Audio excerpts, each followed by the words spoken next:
임마을의 찬양대 우리 큰 감동과 은혜의 시간이었습니다.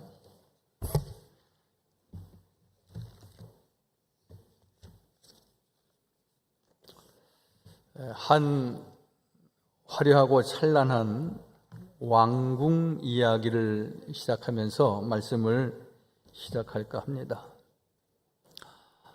이 왕궁은 제가 소개하고자 하는 왕궁은 예전에 모든 그 권력이 오래 지속되고 그리고 오랫동안 그 왕실을 아름답게 꾸몄던 왕국들이 대체적으로 그랬지만 천장도 그렇고 벽 쪽도 그렇고 다이아몬드를 박은 것과 같이 반짝반짝 빛나고 그리고 화려한 모습을 지닌 왕궁이 있었습니다.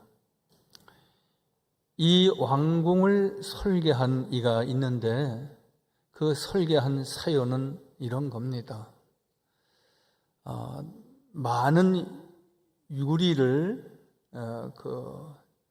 각 문마다 천장마다 설계를 계획하고 유리를 들여왔는데 작업을 하려고 보다 보니까 운반에서 문제가 있었는지 유리가 다 깨어진 것입니다. 산산조각이 났습니다. 그래서 이 설계자는 이거 다 치우고 새롭게 유리를 구입해야 된다라고 말하는 차에 한 인부가 나서서 이렇게 말합니다. 선생님, 이 깨어진 유리가 버리기에는 너무 아깝습니다. 이 유리를 가지고 설계사님이 잘 계획하셔서 그대로 한번 각 벽체에 붙이면서 사용해 보시면 어떻겠습니까? 해서 그 왕실이 그렇게 다이아몬드는 아니지만 다이아몬드 못지않은 영롱한 빛을 내고 그리고 여기저기에서 그 빛이 이렇게 산발되면서 화려하게 장식이 되었는데 이것이 바로 우리가 흔히 이야기하는 스테인드 글라스가 시작된 그 연유라고 합니다. 한번 보실까요?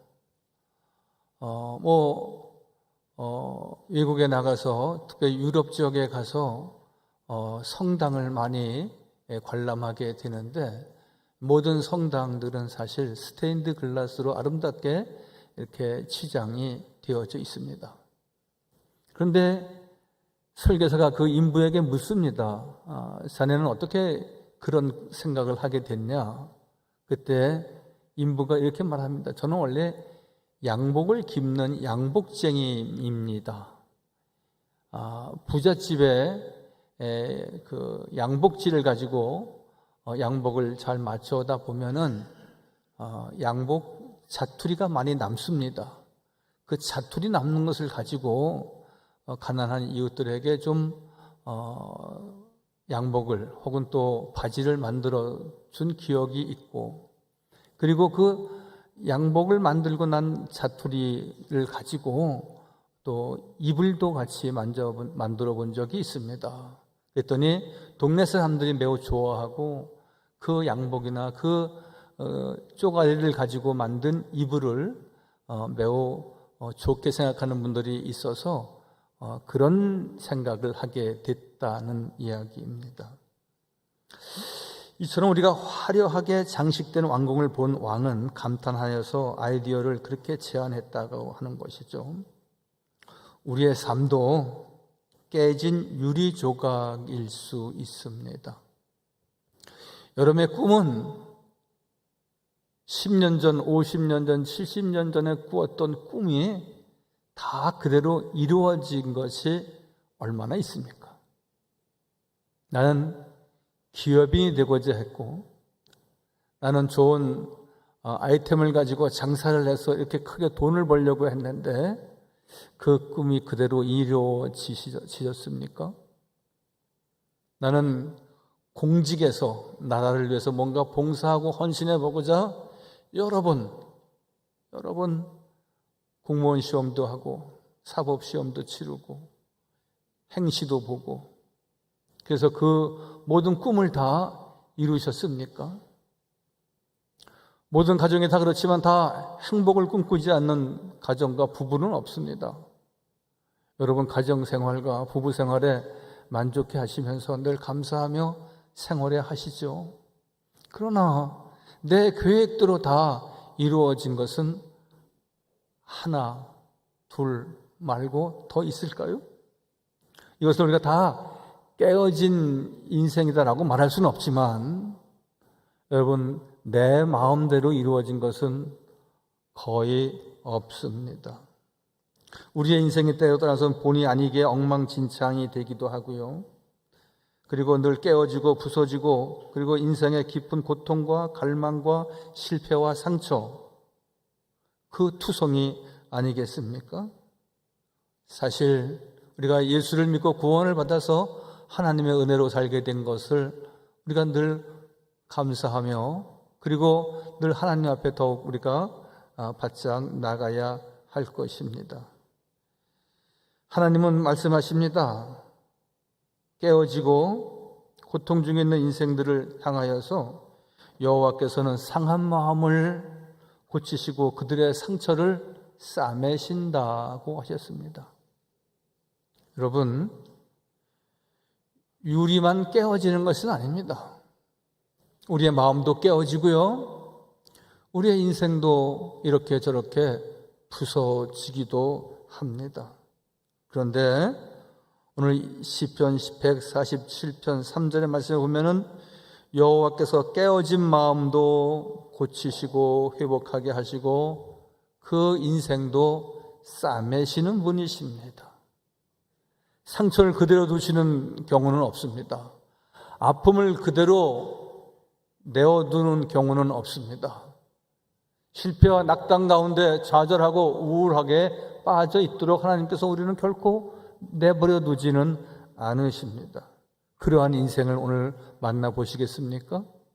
우리가 잘 아는 요셉의 이야기를 우리는 창세기 50장에서 만날 수가 있습니다. 그는 어린 시절 색동저고리를 입었을 정도로 그는 부모의 사랑과 귀여움을 독차지했습니다.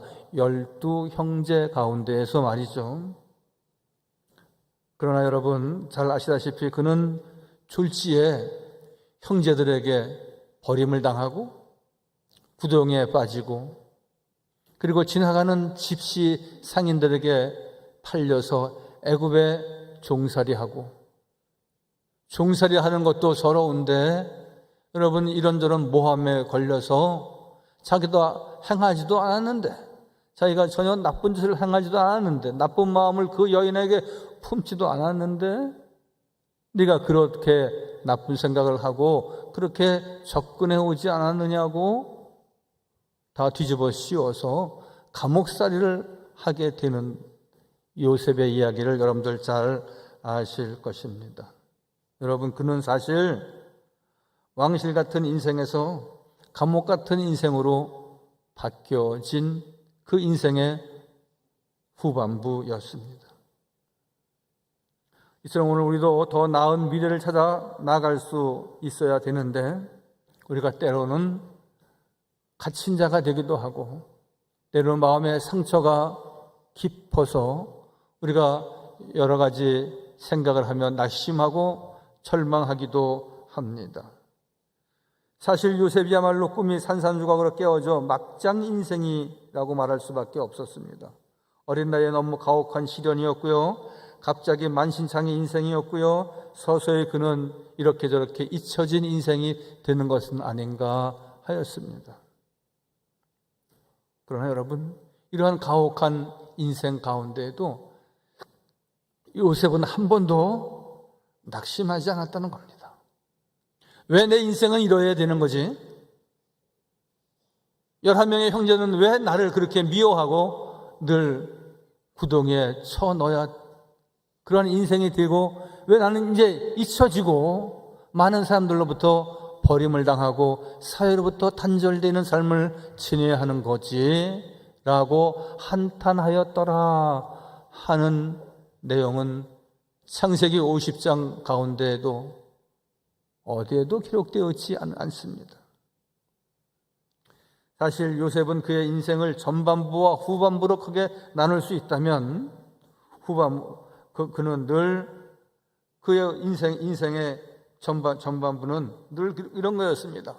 고난, 아픔, 실망, 배신, 억울함, 절망, 가난, 슬픔이 늘 가속되어져 왔다는 것입니다.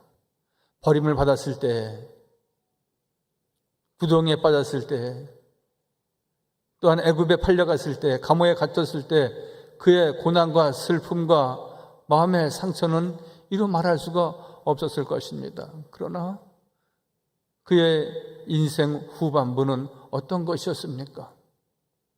하나님이 그를 총리로 세우십니다.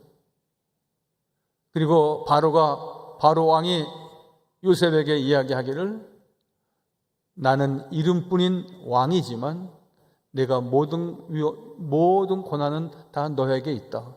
내가 실질적으로 이 나라의 왕이다. 그렇게 말할 정도였으니까요. 그의 후반부의 인생은 기쁨, 영광, 명예, 축복, 부요, 존용이라고 말할 수 있을 것입니다. 요셉을 통해서 보여주시는 더 나은 미래 하나님의 은혜와 축복이 그 요셉에게 있었듯이 저는 우리 모든 성도들에게 그동안 우리가 어렵고 힘들고 고통스러운 날들이 우리가 늘 기억하기도 싫은 날들이 우리에게 있었다 할지라도 그게 다가 아닙니다. 그 일로 인하여서 우리는 예수를 믿는 경우도 있고 그런 일로 인하여서 하나님을 가까이 하기도 하고 그 일로 인하여서 우리의 인생의 후반부가 더 멋지고 아름답고 요셉에게 있었던 기쁨과 영광과 부귀와 존용이 있게 될 줄 믿습니다. 할렐루야. 요셉은 자신의 인생이 깨어진 유리조각처럼 산산조각이 나고 만신창이가 되어도 결코 자포자기하지 않았습니다. 그는 왜 자기에게 이러한 비극이 계속되는지 이해가 되지 않았어도 결코 그는 체념하지 않았습니다. 그는 영혼의 어두운 밤을 묵묵히 통과하면서 신실한 신앙으로 달려가고 있지 않습니까? 우리도 어떻게 하면 요셉처럼 더 나은 미래 회복의 은총을 누릴 수 있을까요?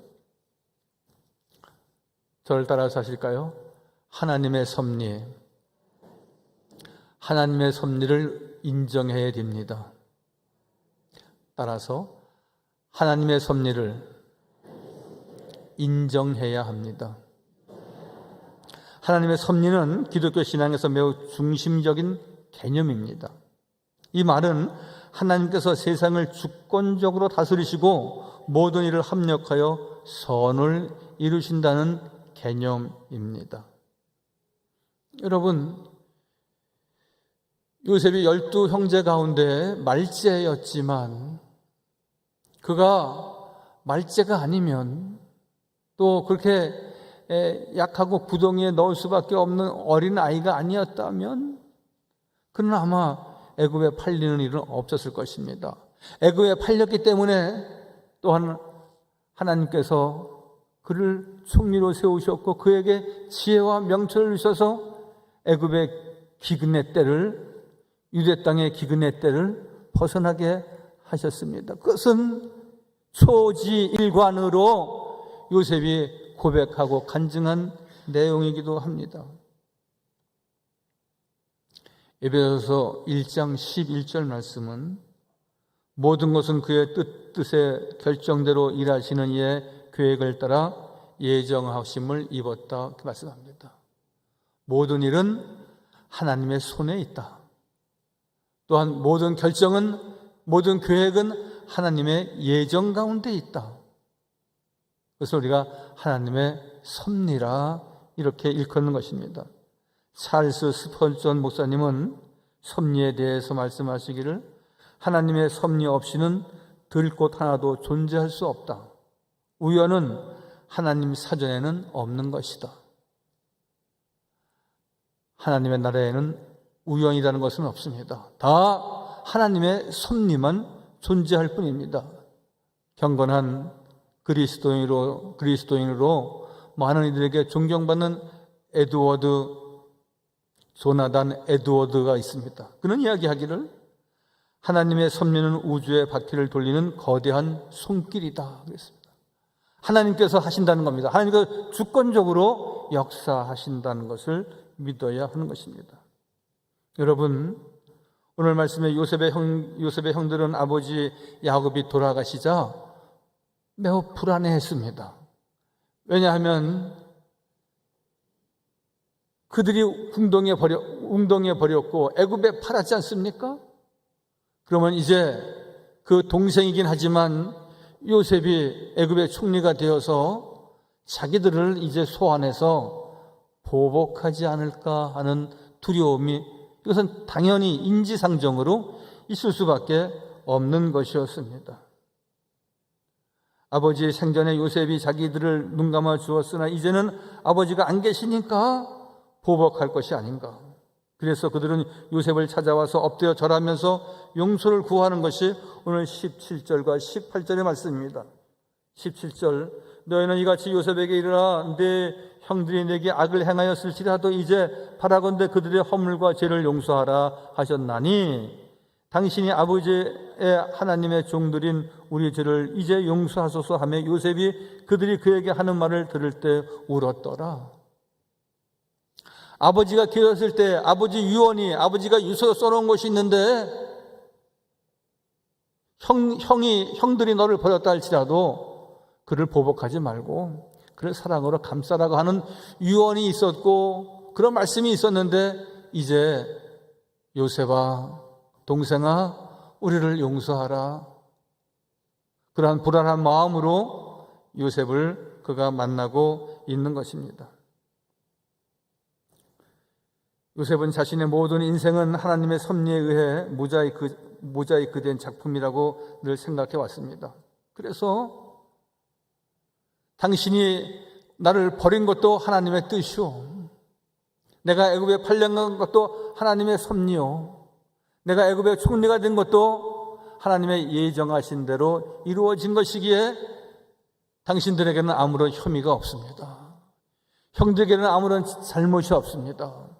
하나님이 하신 것입니다. 나를 못되게 한 것도, 나를 감옥에 가둔 것도 하나님이시고, 나를 총리가 되고 이 기근을 이기게 하신 것도 하나님이시기에 형들이 결코 두려워할 필요는 없는 것입니다. 요셉의 신앙과 요셉의 신학과 요셉의 철학은 무엇입니까? 하나님의 섭리로 지내왔고 지금도 그렇고 앞으로도 하나님의 섭리 가운데 내 자신과 이 나라와 그리고 유대 땅은 진행될 것이라고 말씀하고 있습니다.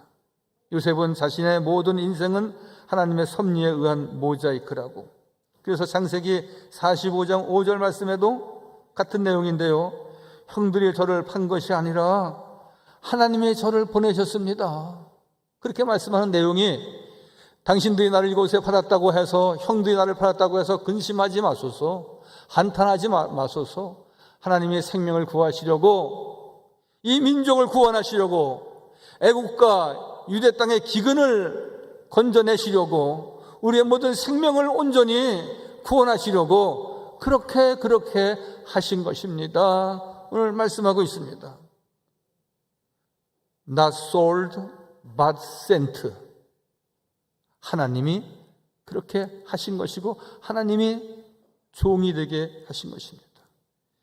이처럼 요셉은 인생의 모든 우여곡절을 하나님의 섭리에 의한 작품이었다고 간증하는 내용은 여러 곳에 있습니다. 첫 번째로, 형님들은 나를 해치려고 악을 행하였으나 하나님은 그것을 선으로 바꿔주신 분입니다. 그렇게 대표적인 간증. 두 번째, 형님들은 나를 낮은 자리로 구렁텅이로 넣으셨으나 하나님은 나를 높이셨습니다. 여러분, 때에 따라서 우리가 저 아래로 내려가는 경험을 할 때가 있습니다. 경제적으로 어렵고 사업도 바닥이고 육신적인 질고로 인하여서 큰 고통과 아픔과 신음 가운데 있을 때 그것은 분명히 하나님을 더 가까이 하도록 내 뜻이 아니라 하나님의 선하신 뜻을 이루도록 주님은 우리를 찾고 계시고 우리로 하여금 그 길로 나오게 하시는 것입니다. 요셉은 계속 간증하기를 제가 자수성가한 것이 아니라 하나님께서 나를 번성케 하셨습니다. 하나님이 우리 가정의 생명을 구원하시려고 나를 먼저 애굽에 보내셨습니다. 여러분, 나를 왜 예수 믿게 했습니까? 내가 왜 삼양지역의 교인 되게 하셨습니까? 우리 가정의 믿음의 대장으로서, 기도의 대장으로서 하나님이 먼저 세우신 것은 우리 가정을 온전히 인가 기도하게 하시고 그 믿음에 올라서서 더욱 장성한 분량에 이르도록 우리 한 사람을 믿음에 굳게 세우셨습니다. 나만 잘 믿으면 되지, 나 하나 잘 믿기도 어려운데 이러한 생각에 머무르지 마시고 내가 잘 믿고 내가 기도하고 내가 하나님 말씀에 순종하고 하나님의 섭리를 쫓음으로 우리의 가정이 더욱 부유해지고 우리의 가정이 믿음으로 살쪄지고 우리의 가정의 삶이 더욱 주 안에서 풍성한 삶에 이르도록 지금보다도 우리의 가정과 그 자녀들이 2배, 3배, 10배 더 복 있는 삶을 누려야 되지 않겠습니까? 그래서 하나님이 우리 가정의 생명을 구원하시려고 나를 먼저 애굽에 보내셨다. 나를 이곳으로 보낸 자는 당신들이 아니요 하나님이 나를 이곳에 보내셨습니다. 이 여러 가지 요셉의 공통적인 유언, 공통적인 간증과 내용은 무엇입니까? 말끝마다 다 하나님이 하셨습니다 입니다. 저 따라서 하실까요? 하나님이 다 하셨습니다. 그렇습니다. 우리가 달려온 50년, 우리가 달려온 7, 80년 하나님의 은혜가 아닌 날이 어디 있었고 하나님의 은혜가 아닌 사건이 어디에 있었습니까? 우리가 넘어지고 다치고 수술하고 등골이 오싹하는 그 고비와 위기가 자녀들을 키우면서 왜 없었습니까? 여러분, 우리의 자상한 돌봄도 정성스러운 아내의 그 위로함도 있었지만 하나님의 은혜가 아니라고 우리가 말할 수 있는 이 어디에 있고 내가 다 할 것이라고 내 솜씨라고 말할 수 있는 이가 어디에 있는 것입니까? 다 하나님이 하셨습니다. 다 하나님의 은혜였습니다. 늘 고백할 때에 하나님의 은혜는 계속되어지는 것이고 그리고 하나님께서 우리를 친히 역사하시고 늘 믿음의 길에서 승리할 수 있도록 우리와 함께 하시고 우리와 동행하시고 인도하여 주실 줄 믿습니다. 다윗은 시편 105편에 이렇게 말씀하고 있습니다. 17절에 그가 한 사람을 앞서 보내셨으며 요셉이 종으로 팔렸도다. 한 사람입니다. 늘 제가 말씀을 드립니다. 신영협동조합을 제가 자주 왕래하던 때가 있었습니다. 그 신영협동조합의 조합 뭐라고 그랬죠? 조합 훈이라고 그러나요? 만인은 1인을 위하여 1인은 만인을 위하여 그렇게 액자에 써 있는 것을 오래전에 본 적이 있습니다. 우리 모두는 한 사람의 성도가 더 경건하고 은혜받고 위로받을 수 있도록 기도해야 되는 것이고요. 우리 한 사람은 내 가족을 위해서, 기도하는 아버지는, 기도하는 어머니는 내 가정의 자녀들을 위해서 살아야 하는 믿음의 본분과 자세가 있어야 되는 겁니다. 여러분, 한 사람의 나라의 국가의 지도자가 어떤 이냐에 따라서 나라가 엉망진창이 되기도 하고 한 사람의 지도자가 어떻게 서느냐에 따라서 나라가 더욱 융성해지기도 하고 그렇듯이 교회도 마찬가지고 가정도 마찬가지고 사회도 마찬가지입니다. 오늘도 우리를 향한 하나님의 복된 섭리는 우리에게 더 나은 미래, 더 나은 주님의 크신 은총을 베푸시는 하나님을 경험할 수 있기를 바랍니다. 그러므로 우리의 인생은 자기 계획대로 되어지는 것은 아닙니다. 저는 초등학교 다니면서 학교 선생님이 되어야지 하는 꿈을 가진 적이 있습니다. 그런데 중고등학교 다니면서 그 꿈이 흐지부지 없어지더라고요. 신학을 하면서 또 가나안 농군학교에서 농촌에 대해서 많은 것을 깨달으면서 저는 농촌에 가서 목회를 해야지. 그래서 1985년 9월 달에 충남 부여에 있는 자그마한 시골교회 20명 남짓 모이는 교회에 신혼 때에 부임을 했습니다. 나는 이제 충남 부여 사람이 되어야지. 괜찮아요. 좋아요. 은혜 받았슈. 그러는 분들하고 제가 4년 동안 같이 지냈습니다. 만약에 저희 가정에 가정사가 없었다면 아마 저는 충남 노회 소속의 부여든지 당진이든지 서산이든지 아마 그 회사 목회를 지금까지 했을 것입니다. 그런데 여러분, 세상은 그렇지 않습니다. 어머니가 60밖에 안 되셨는데 뇌졸중으로 쓰러지셨어요. 5남매 가운데 제가 맞인데 애들은 다 학교 다니고 시집장가 안 가고 어린데 제가 다시 서울에 올라오지 않으면 안 되는 상황이 생긴 겁니다. 그래서 뇌졸중으로 쓰러진 어머니를 저와 제 아내가 같이 이렇게 모시고 병원에 다니고 그러면서 1년 동안 거의 목회를 이렇게 중단하다가 그 다음에 다시 제가 큰 교회 부목으로 가게 돼서 지금까지 이렇게 목회를 하는 겁니다. 농촌에 대한 교육이 있었습니다.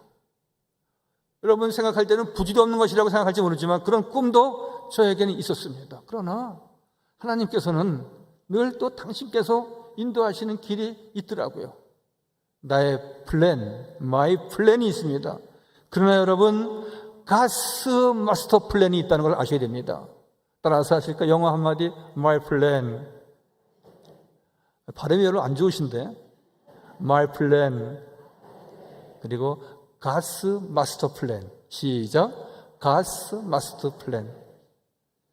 내 계획은 이런 겁니다.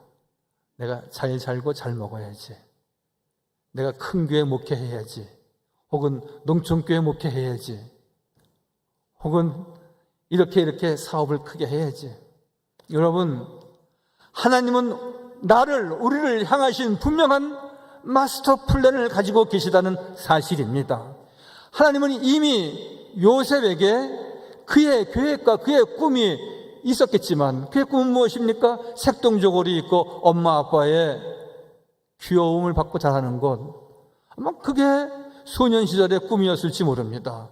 그리고 12형제 가운데 내가 제일 잘 먹고 잘 살아야지, 그러한 소박한 꿈을 가질 수 있었겠지만 하나님은 그에게 이미 God's master plan, 하나님의 원대한 계획이 요셉에게 세워져 있었다는 사실입니다. 그렇기 때문에 그 교회 가운데, 섭리 가운데 요셉이 있었기 때문에 구덩이에 빠져도, 감옥에 가도, 애굽에 가도, 어떤 시기와 미움을 당해도 나는 하나님이 함께하는 사람이야. 나는 여호와께서 나를 도우실 거야. 그런 소망을 가지고 미래를 향하여서 나아갔을 때 애굽의 총리가 됐고 그 형제들이 찾아와서 자기에게 무릎을 꿇고 살려달라고 하였지만 그는 교만하게 그래, 그때 당신들이 그렇게 했지, 회개하시오. 그러지 않았습니다. 역시 하나님의 사랑을 받고 하나님의 섭리 가운데 있었던 사람은 어떻게 합니까? 아니다고. 형들이 나를 못되게 한 것이 아니라 하나님이 그렇게 하도록 하셨다고. 형들이 나를 두려워할 필요가 없다고. 그리고 그들 같이 껴안고 크게 울었다는 거 아닙니까? 미국의 사회학자가 있습니다. 찰스 머레이라고 하는 분은 이렇게 섭리에 대해서 말하고 있습니다. 무엇일까요? 우리의 삶을 그 지혜로운 손에 온전히 맡기며 완전하신 솜씨를 의지하노라. 그분의 계획이 신비에 쌓여 우리의 근시 안에는 희미하게 보여도 우리가 보는 안목은 매우 짧다는 겁니다. 근시안이라는 겁니다. 원시적이지 못하다는 겁니다. 코앞에 있는 것만 본다는 겁니다. 그러나 그분의 계획이 신비에 쌓여 있다는 겁니다. 우리의 근시 안에는 희미하게 보여도 우리는 그것을 알고자 아니하며 삶의 한 올 한 올을 그분께 맡기리라. 믿음은 맡기는 겁니다. 하나님의 섭리를 믿는 사람의 태도는 어떠해야 됩니까? 염려하지 마십시오.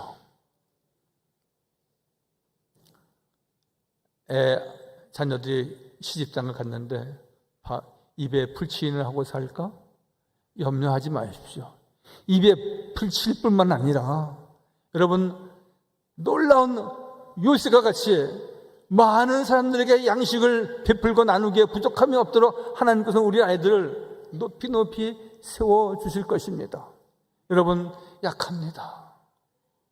몸도 그렇고 마음도 그렇고. 그러나 여러분, 우리가 약하기 때문에 혹은 가난하기 때문에 내가 질병이 있기 때문에 모든 사람들을 다 존귀하게 여기고 우리를 치료하시고 우리를 온전케 하시는 하나님 앞에 가까이 나아가는 겁니다. 여러분, 마스시다 전기를 창업한 그 마스시다 씨가 그렇게 말했습니다. 당신은 어떻게 해서 가난하고 못 배우고 그리고 질병 가운데 있었는데 어떻게 크게 이렇게 기업을 이룰 수 있었습니까? 여러 가지 이야기가 있지만 하나, 나는 못 배웠기 때문에 중학교 중퇴자입니다. 못 배웠기 때문에 모든 사람들을 나의 스승으로 여겼다는 겁니다. 여러분, 많이 배우셨습니까? 그래서 배울 것이 없습니까? 여러분, 가난을 딛고 부유하십니까? 그럼 더 채울 것이 없습니까? 여러분, 건강하십니까? 이렇게 저렇게 약간 부분이 있었지만 다 회복되고 이제 뛰어다닐만 하시고 여러분, 동서남북을 다 다닐만 하십니까? 여러분, 언제나 믿음의 사람은 겸손하며 나를 낮추고 나는 약하지만 나를 온전케 하시는 주님을 바라보아야 하는 것이고, 내가 많이 못 배웠고 내가 지식과 상식은 좀 적지만 모든 이들을 나의 스승으로 여기고 하나님의 말씀을 들을 때 그 말씀에 천국 복음으로 알고 아멘 할렐루야 하는 믿음의 식구들이 될 때에 우리의 미래가 있는 것이고 우리의 미래를 꼭 붙잡고 계십니다. 빌리그레함 목사님께 찾아온 한 청년이 말합니다. 선생님, 목사님, 미래에 대해서 말씀하셨는데 목사님은 목사님의 미래에 대해서 얼마나 아십니까? 그랬을 때 빌리그레함 목사님이 이렇게 말씀하셨다는 겁니다. 나는 내 미래에 대해서는 알 수 없네. 그러나 분명한 것은 내 미래는 그분이 쥐고 계시네. 그것은 내가 아는 바네.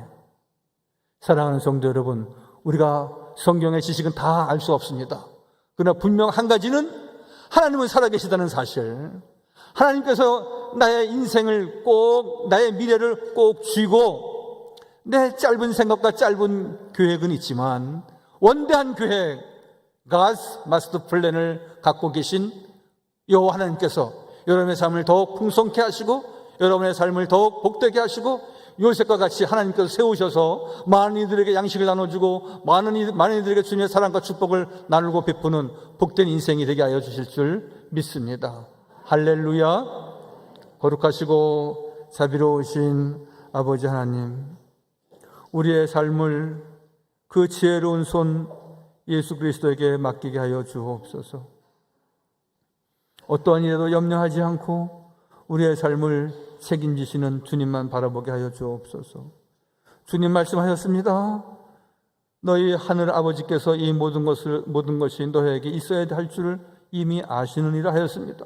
우리에게 필요한 것은 다 이미 알고 계시고 그때마다 때때로 간구할 때마다 주님께서는 우리에게 양식도 주시고 건강도 주시고 늘 지혜도 허락하신다고 약속하여 주셨사오니 모든 일에 감사할 수 있는 믿음의 성도 되게 하여 주옵소서. 때로는 이해되지 않는 일이 우리 삶 속에 일어난다 할지라도 여호와 하나님은 살아계시고 여호와 하나님은 나를 섭리하시고 주장하시기에 늘 믿고 바라보고 감사하는 복된 성도 다 되게 하여 주옵소서.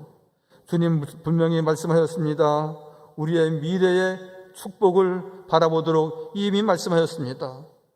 예레미야 선지자를 통해서 주신 말씀이 있습니다. 희망이 넘치는 미래를 말씀하셨습니다. 너희를 향한 나의 계획은 내가 알고 있다. 그것은 너에게 재앙을 주려고 하는 것이 아니라 번영을 주려고 하는 것이고 희망이 넘치는 미래를 주려고 하는 것이다. 오늘 분명히 말씀하고 계십니다. 오늘도 하나님은 우리에게 더 나은 미래 회복을 위해서 달려가게 하시고 주의 은혜와 은총을 보장하게 하신 하나님 감사합니다. 우리가 우리 인생의 어떠한 우여곡절 속에서도 신실한 주님만을 바라보게 하여 주셔서 주의 은혜와 은총이 가득한 복된 성도 다 되게 하여 주옵소서. 모든 말씀 예수님의 이름으로 감사하며 기도하옵나이다. 아멘.